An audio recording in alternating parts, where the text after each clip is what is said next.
On the 26th of March 2002, 7 months prior to the Bali bombing, the Council on Foreign Relations published this piece, "The Next Stage in the War on Terror, Indonesia."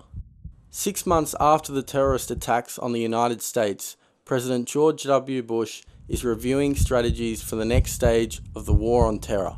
US officials are increasingly determined to prosecute the campaign even inside countries that do not accept American involvement. The Bush administration has identified Indonesia as a place of interest.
The Australians, if they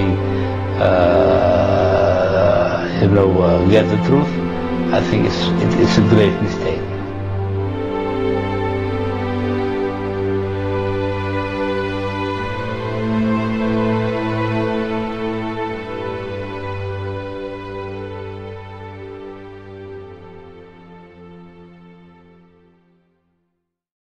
Investigators officially concluded that there were only 2 explosive devices used in the bombings.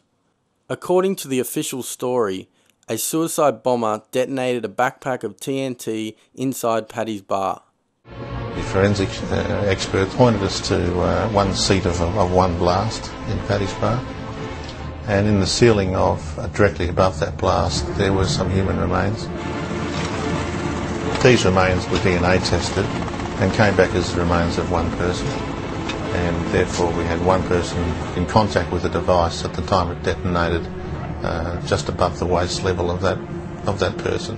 Witnesses contradicted the Australian Federal Police's obscure suicide bomber theory. Paddy's bar staff said that they had seen a man walk into the club and throw a plastic bag full of explosives. The witness, who was treated in the burns unit of the local hospital, said, "I will never forget his face as long as I live."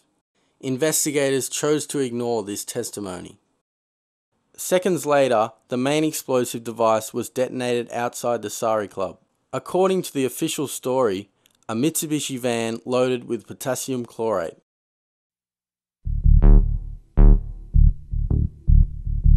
The crime scene was spread over half a kilometre.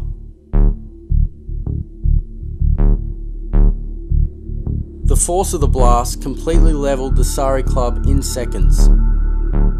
Anything in direct contact of the main blast wave was completely destroyed.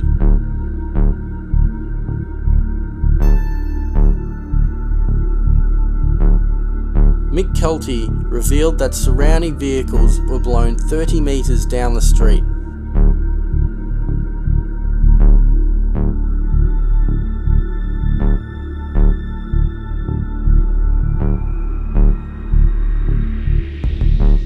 The main explosive instantly ignited cars and buildings within a 200 to 400 metre radius.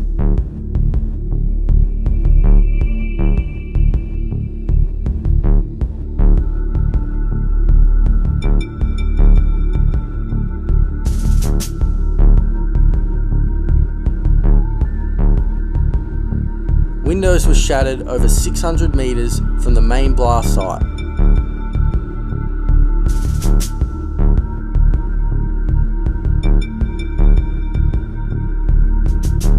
The main blast cracked the walls of buildings several kilometres from ground zero. The official death toll was 202. Tragic incidents such as this, so far from driving apart the people of Australia and Indonesia, would only bring us closer together. An international team of Australian Federal Police, FBI, UK Special Agents and forensic scientists started arriving in Bali within 24 hours of the blast. The Indonesian public was outraged that foreign officials were investigating an Indonesian crime scene. 10 days after the bombing, the international team of investigators, with unlimited resources at their disposal, announced that they were wrapping up their on-site work and retreating to the labs. Wrecking balls were then brought in to excavate the crater contents and other debris, which was then dumped into the sea off Benoa Harbour in southern Bali. Bombs generate a blast wave. The force of the blast is dependent on the type of explosive. There are authoritative formulas for measuring the force of blast waves. Overpressure values are second nature to every specialist bomb investigator and many other police and military personnel.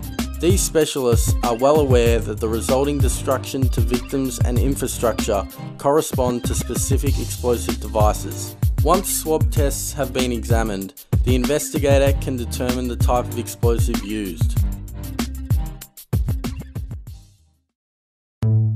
Astonishingly,